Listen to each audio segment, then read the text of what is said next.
Talking about connections. So some of the newest connections on the market are these quick connects, but these are allowed to be able to put the pipes together and be able to take these pipes back apart. What we're going to do is we're going to purchase a couple of these, take them back to the studio, cut them open and see how they work. And the question would be, do you think this is going to be the next upcoming thing? One of the newer things in the market are these quick connect refrigerant fittings. Now there's two brands that make them. I was looking for the other brand and I found this one. So I guess now there's two, and who knows how many more in the future. So the idea is that they slide together without any kind of brazing or sweating or soldering or anything like that. So let's take a look at what this system is.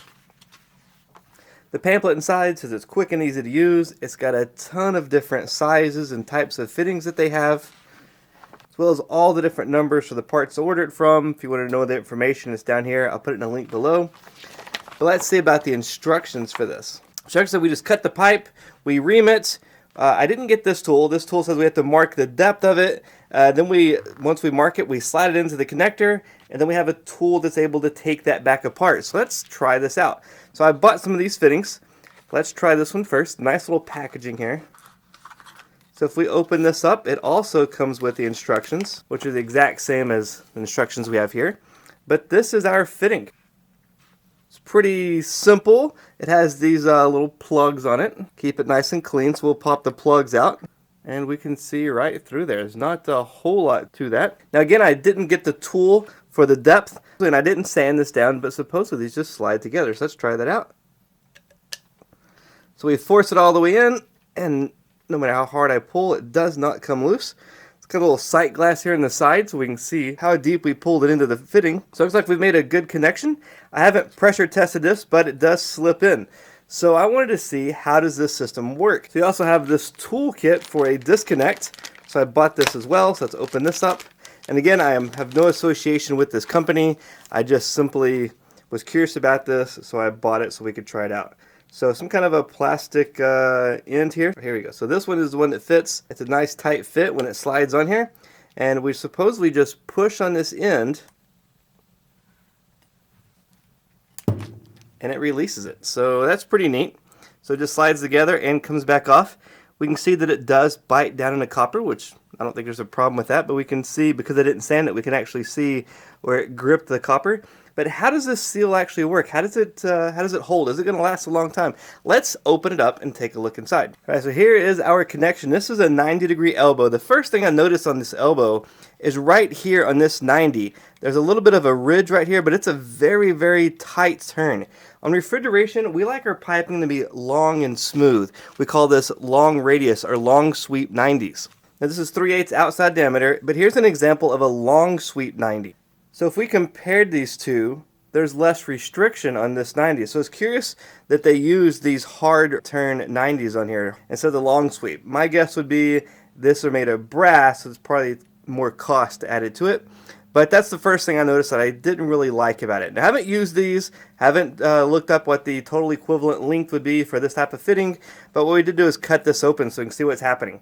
Here you can see the copper. The copper is shoved all the way in, and that's why I guess they want you to mark this with the other tool to make sure that it's wedged right up into this fitting, and this one is. Then the other thing we have is how it's connected. So here on this side we see there's two rubber O-rings, and you can see here where I cut it, you can see there's one O-ring here and one O-ring here. And even when I cut it, these stayed pretty tight. So I imagine that these O-rings is what makes that seal, the two O-rings sealing this together. And then behind the O-rings, we have this piece of plastic. And here you can see the plastic right here. And then behind that piece of plastic, right here is this piece of metal. And this piece of metal locks in right here. And that piece of metal is what bites in on the copper. If we look on this copper here, we can see these little grooves, and that grooves where that metal bites into it. Then there's another piece of plastic right here on the very end, and then we have the outer cap. So let's take this apart step by step and we can see how it looks. So first off, we have this outer ring, and it looks like they're rebuildable because there's a tool that fits in here. And this piece of plastic here, it's clear plastic, so I don't know how that's going to hold up to ozone or any UV, but the tool, when it fits around the copper, it pushes in on this piece of plastic right here. Now the next piece we have is this metal ring. So this little metal ring, or maybe spring, depending on how you want to call it, this is one of the things that bites down on that copper. Where to look at the copper is this pushes through, that ring bites on that copper. So this is one of the things that keeps that connection from coming back loose. So this is the metal piece. This is that loose piece that we saw before the cap. So if we were to put this together, we'd have our metal cap here. We have this plastic piece, and then we have this metal keeper. And you can see where the little grooves are. These little grooves is where this little metal keeper fits. And if we continue to disassemble this, we have this little piece of plastic which fits in. Now I notched this so we could see it a little bit better with it all put together, but here's how it would look once it's together here. And that holds, I think this keeps it all tight and square. And then we have these two rubber O-rings will fit in like so. And then once all that's pushed together, I think the rubber O-rings is what makes that seal. So when we take this apart, we have this piece. I'm going to leave this off, and we're going to try our little tool here. This tool pushes on this little plastic piece here, and if I push on this little plastic piece here, it should push up and release all the pieces. Okay, so that one's shot off, so we're going to put it back together. We can see that this is what's biting down. Now my assumption is this piece and this piece with this end all helps lock together to keep this secure so it's not flopping around against these O-rings.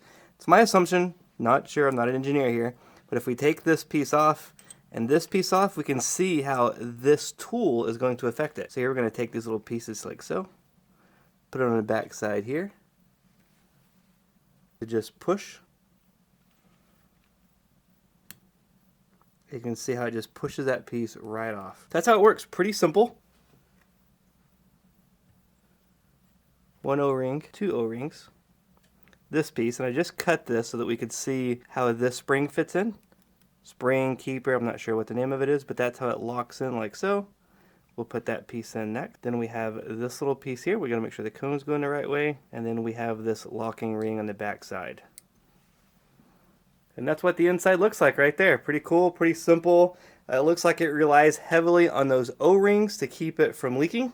How long that lasts, I don't know. I have not used these, and it's going to be, I think, a long time before we do know. But I think a really, really good use that I like, and I'm going to be using this, is if I took a piece of 3/8 copper, and if I braze this connection on here for my Schrader port, and I left this in one side, left that connected, I could quick connect this on the line set on the other side, do my testing, pressure test, whatever I need to do, and then I could use the tool to pop that back off. I could keep one for all the different sizes, and that's what excites me. I think that would be a great use for this. I don't know, like I say, I'm not part of this manufacturer. I don't know long-term any of the solutions, testing. I have no clue how it's done. I only have from what I see. Now the other brand is the ProFit, registered trademark, Rectoseal company. And I noticed that it's very similar. I was looking for one of these when I found these other brands here. So I don't know. I'm wondering, do you think it's the same exact part? Without having one, I can't tell. But here's the tool that uses to snap them apart. Notice how it looks exactly the same color. The only difference is this brand has a little keeper ring built into it, so you can hold them all together nice and neat. This one, when you buy this package, it does come with the tool to release it. And it has that depth gauge, so we can put this in and mark it so we know how deep that needs to be, so we know it went in the proper depth. I do like the fact that it has this tool with, but I do like how this one has this little keep ring, but I imagine you could make it. Now my question is, do you think that this actual fitting is the same and just rebranded?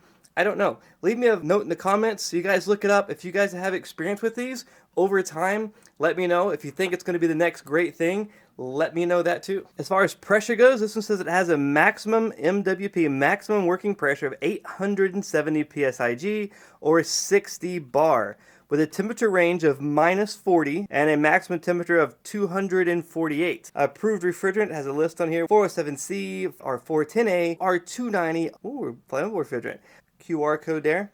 But it's interesting, this one goes up to 870 psi gauge, and this one, the elbow, it only goes up to 650 psi gauge or 45 bar. So that was interesting how the elbow had a lower pressure reading. Maybe that was just the one that I grabbed, I'm not sure. As far as, it's interesting, it says it has R290, that's essentially propane, flammable refrigerant. So this might be the thing they use if it's flammable refrigerant. We don't have to do any brazing whatsoever. You can just clamp these on and take them back off. that would be I think a fantastic use for them. Now we still don't know about longevity. How long is this thing going to last? How's the testing been done? So what do you guys think? Is this a long-term solution? Is this only for R290? Is this just for quick connect for brazing? Would you guys trust this in the long run? Have you? If you've used this product at the variety of different conditions, low temperatures, high temperatures, in the comments, leave me a comment and tell me what you think about it. Also, if you haven't used it, just tell me your thoughts if you would. Appreciate it. Have a great day.